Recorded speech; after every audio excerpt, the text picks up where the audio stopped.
Optimal premium के अंदर maximum insurance और ऑप्टिमल इन्वेस्टमेंट के अंदर मैक्सिमम रिटर्न निकालें, इस तरीके की प्लान करके हमें इंश्योरेंस की ज़रूरत को पूरा करना चाहिए। हेलो, स्वागत है आपका मेरे चैनल में।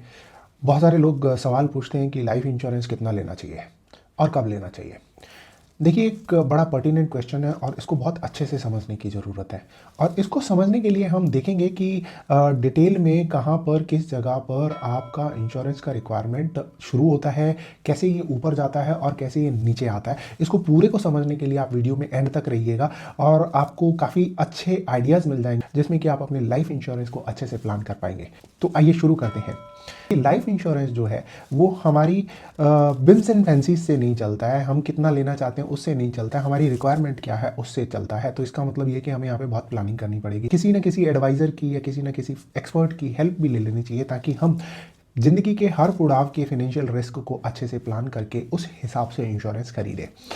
देखिए, आमतौर पे जब हम इंश्योरेंस खरीदते हैं, आपने भी अगर इंश्योरेंस खरीदा होगा तो हम उसमें ज़्यादा दिमाग नहीं लगाते हैं, ज़्यादा सोचते नहीं हैं और हम इंश्योरेंस खरीद लेते हैं सिंपल तरीके से कि भी जो पॉलिसी अच्छी चल रही है, एजेंट ने जो बता दिया वो खरीद लिया, या जिस पॉलिसी में रिटर्न अच्छे आ रहे हैं वो खरीद लिया, या किसी ने बोला कि यार 1 करोड़ रुपए का तो आपको टर्म इंश्योरेंस ले लेना चाहिए, आपने ले लिया, या आपने एडवर्टाइजमेंट देखा जहाँ पर आपको कोई अट्रैक्टिव फीचर लगा या अट्रैक्टिव प्रीमियम लगा और आपने पॉलिसी ले ली। सारे तरीके ठीक है, लेकिन ये अगर आपकी फाइनेंशियल प्लानिंग में फिट बैठ जाए तो बढ़िया है।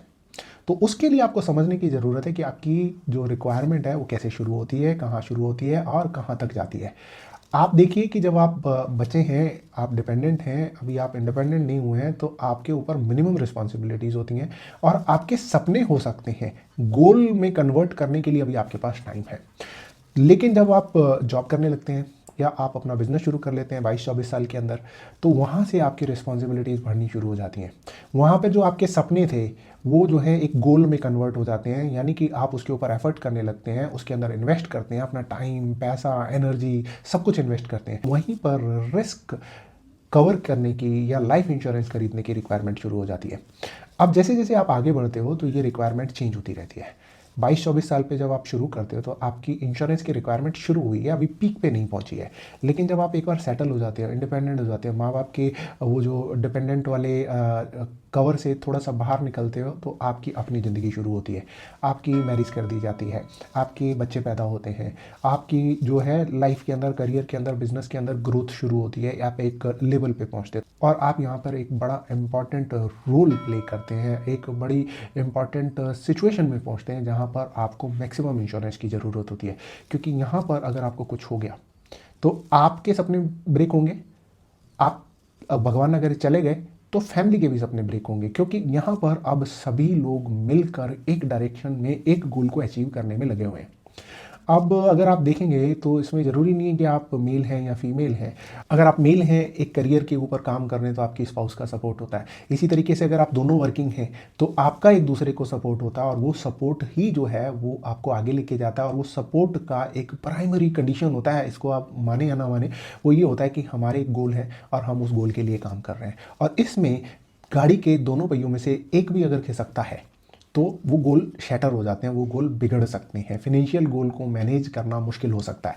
तो वहीं पर आपको इंश्योरेंस की ज़रूरत सबसे ज़्यादा होती है। यहाँ पर जब आप इंश्योरेंस खरीदने की बात करते हो तो आप 3-4 फैक्टर्स को कंसिडर करते हो। पहला फैक्टर ये होता है कि आपके गोल क्या है, उसके हिसाब से आप डिसाइड करते हैं कि सपोजिंग अगर आप सोचते हो कि 35 साल पर मकान लेना है या 50 साल पर रिटायरमेंट होना है, तो उस टाइम पर मकान लेने के लिए कितना पैसा चाहिए या रिटायरमेंट के लिए कितना पैसा चाहिए, बच्चों को पढ़ाना है तो किस तरीके की एजुकेशन देनी है, उसके लिए कितना पैसा चाहिए, ये सारी प्लानिंग हम करते हैं और उसका पूरा एनालाइज करके डिसाइड करते हैं कि भी अलग अलग स्टेजेस पे, आज से 5 साल बाद में, आज से 10 साल बाद में, आज से 15 साल बाद में, आज से 20 साल बाद में मेरे को किस तरीके के पैसे की ज़रूरत है और मैं उसकी प्लानिंग करता हूँ। जब हम जिंदा हैं और एफर्ट कर रहे हैं तो हम इन गोल्स को अचीव कर लेंगे, थोड़ा 19 थोड़ा 20 अचीव कर लेंगे। लेकिन अगर कुछ हो गया तो इन गोल्स को कैसे पूरा किया जाएगा, उसके लिए हमें इंश्योरेंस की ज़रूरत पड़ती है। एज्यूमिंग कि आपने सोचा कि मेरे को बच्चे को जो है यूएसए पढ़ने भेजना है।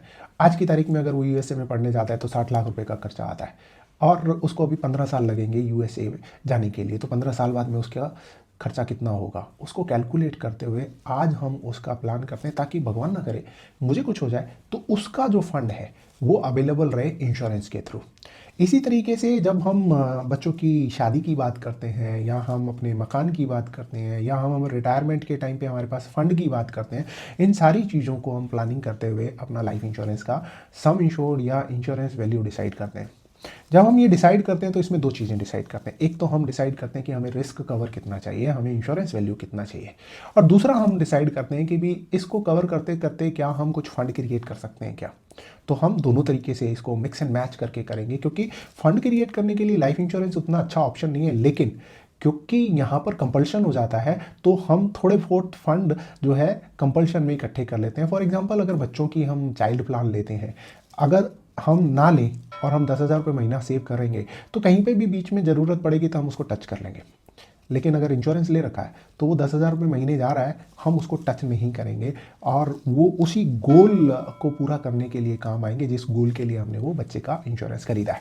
तो इसलिए इसका कॉम्बिनेशन बनाना बहुत इंपॉर्टेंट है कि भी हम कुछ रिस्क कवर करें, कुछ फंड क्रिएट करने के लिए करें, कुछ गोल स्पेसिफिक जो है वो इंश्योरेंस लें, एंड सब कुछ करते हुए हमें बहुत सिस्टमेटिक तरीके से प्लान करना है कि हम बहुत सारा पैसा प्रीमियम में ना डाल दें, और बहुत सारा हम इन्वेस्टमेंट ऐसा ना कर दें जिसके ऊपर रिटर्न बहुत कम आ रहे हैं। तो हमें कॉम्बिनेशन परमुटेशंस बनाकर ऑप्टिमल प्रीमियम के अंदर मैक्सिमम इंश्योरेंस और ऑप्टिमल इन्वेस्टमेंट के अंदर मैक्सिमम रिटर्न निकालें, इस तरीके की प्लान करके हमें इंश्योरेंस की ज़रूरत को पूरा करना चाहिए।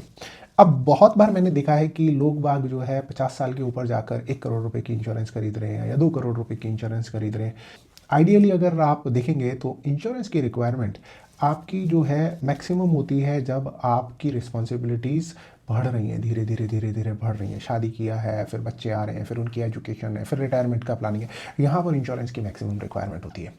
लेकिन अगर आप एक लेवल पे पहुँच गए हैं जहाँ पर आपने खुद ने अपना कुछ पैसा इकट्ठा कर लिया, आप रिटायरमेंट के पास पहुंच रहे हैं, या आपने अपने कुछ गोल पूरे कर लिए, जैसे मकान बन गया है, ईएमआई ख़त्म हो गई है, या आपने कुछ पैसा इकट्ठा करके अपना एक फ़ंड क्रिएट कर लिया है, तो ऐसी सिचुएशन में आपकी इंश्योरेंस की रिक्वायरमेंट कम हो जाती है। उस जगह पे आपको इंश्योरेंस के ऊपर बहुत सारा पैसा खर्चने की ज़रूरत नहीं है। वहाँ पर आपको देखने की ज़रूरत है कि अब जो भी मैं कर रहा हूँ, अब जो भी मैं प्लान कर रहा हूँ, वो मुझे अपने लिए करना है। क्योंकि जब इंश्योरेंस की बात करते हैं तो ये फैमिली, बच्चे, सबके लिए होता है, लेकिन जब हम रिटायरमेंट की बात करते हैं तो वो अपने लिए होता है। तो यहाँ पर आपकी इंश्योरेंस की रिक्वायरमेंट कन्वर्ट हो जाती है एन्युटी की रिक्वायरमेंट में या पेंशन की रिक्वायरमेंट में।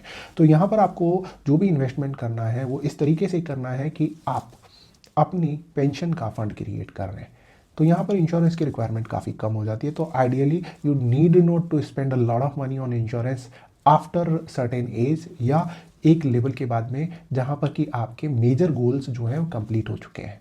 बुढ़ापे के अंदर इंश्योरेंस की ज़रूरत नहीं है। हाँ, अगर आप अपने बच्चों के लिए कुछ छोड़ कर जाना चाहते हो कि ठीक है मैं जाऊंगा तो बच्चों को कुछ पैसा मिल जाएगा, तो आप एसेट जो बनाइए उनके अलावा अगर कुछ आप एक एडिशनल फंड छोड़ना चाहते हैं तो आप इंश्योरेंस खरीद सकते हैं। लेकिन आइडियली जब आप करियर शुरू करते हैं आपकी इंश्योरेंस की रिक्वायरमेंट शुरू होती है। जब आप अपनी लाइफ सेटल करने लगते हैं, फैमिली सेटल करते हैं, तो आपकी रिक्वायरमेंट और बढ़ती है, और वो जो है बढ़ती जाती है जब तक आप अपने बच्चों को सेटल नहीं कर लेते हैं। जिस दिन आपके बच्चे सेटल हो जाते हैं, या जिस दिन आप बच्चों के सेटलमेंट के लिए जो फंड चाहिए उनको क्रिएट कर लेते हैं, तो आपकी इंश्योरेंस की रिक्वायरमेंट धीरे होने लग जाती है, कम होने लग जाती है। वहाँ पर आपकी इंश्योरेंस की रिक्वायरमेंट कन्वर्ट हो जाती है एन्युटी की रिक्वायरमेंट में, पेंशन की रिक्वायरमेंट में। तो आपको जब भी प्लान करना है इंश्योरेंस को, चाहे आप 25 साल पे प्लान करें या 30 साल पे प्लान करें या 35 साल पे प्लान करें, मेक श्योर कि आप रिस्क कवर कर रहे हैं, मेक श्योर कि आप उसको इस तरीके से इन्वेस्ट कर रहे हैं कि आपके लिए फंड भी क्रिएट हो रहा है, और साथ ही साथ ये भी ध्यान रखिए कि आप अननेसेसरीली बहुत सारा प्रीमियम नहीं पे कर रहे हैं इंश्योरेंस के रिस्क कवर करने के लिए। साथ ही साथ में ये भी ध्यान रखिए कि आप बहुत सारा पैसा या एक सब्सटेंशियल अमाउंट इस तरीके से नहीं इन्वेस्ट कर रहे हैं जहाँ पर कि आपके रिटर्न्स कम है। तो आपको एक कॉम्बिनेशन बनाना है जहाँ पे रिस्क कवर भी हो और इन्वेस्टमेंट भी हो, और इन्वेस्टमेंट के ऊपर आपको ऑप्टिमल रिजल्ट्स भी आए। इन सारी चीज़ों को ध्यान में रखते हुए आप इंश्योरेंस खरीदिए। आइडियली आप अपने एजेंट के साथ में, आप एडवाइज़र के साथ में बैठिए और अपनी लाइफ के अलग अलग गोल्स को डिस्कस करके, और उन गोल्स के हिसाब से फंड्स को प्लान करके, और उन फंड्स के हिसाब से इंश्योरेंस वैल्यू को डिसाइड करके इंश्योरेंस खरीदिए। अगर आपको हमारी हेल्प की ज़रूरत है तो नीचे दिए गए व्हाट्सएप नंबर पे आप मैसेज कर सकते हैं। हम आपके साथ में डिस्कस करके आपको एक प्रॉपर प्लान करके देंगे, जिसके अंदर आप अपनी हिसाब से, अपनी रिक्वायरमेंट के हिसाब से अपना इंश्योरेंस एंड फाइनेंशियल प्लानिंग कर सकते हैं। पहले 10 कमेंट करने वालों को ये service free of cost available होगी। एंड आप कमेंट करके भी हमसे क्वेश्चन पूछ सकते हैं। हम कोशिश करेंगे 6 से 8 घंटे में आपके सवालों का जवाब दें।